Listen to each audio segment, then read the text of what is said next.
12 ज्योतिर्लिंगांपैकी एक असलेल्या पुणे जिल्ह्यातल्या श्री क्षेत्र भीमाशंकर मंदिराच्या विकासकामासाठी मंदिर 9 जानेवारी 2026 पासून पुढच्या 3 महिन्यांसाठी बंद राहील। दरम्यान 12 ते 18 फेब्रुवारी या महाशिवरात्रीच्या कालावधीत ते सुरू राहणार आहे, अशी माहिती जिल्हा प्रशासनानं दिली आहे। 23 डिसेंबरला जिल्हा प्रशासन, मंदिर व्यवस्थापन, स्थानिक दुकानदार आणि ग्रामस्थांच्या उपस्थितीत बैठक घेऊन सर्वांच्या सहमतीनं हा निर्णय घेण्यात आलाय। परंतु मंदिर दर्शनासाठी बंद असलं तरी भीमाशंकर यांची नित्य पूजा अर्चना, अभिषेक, धार्मिक विधी परंपरेनुसार नियोजित वेळेतच सुरू राहणार आहेत।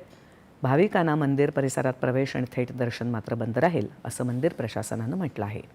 कुंभमेळ्याच्या काळात येणारे भाविक भीमाशंकर येथेही दर्शनासाठी येण्याची शक्यता लक्षात घेऊन आवश्यक पायाभूत सुविधा, सभामंडप आणि गर्दी नियंत्रणाची कामं वेळेत पूर्ण करणं हे प्रशासनाचं उद्दिष्ट आहे।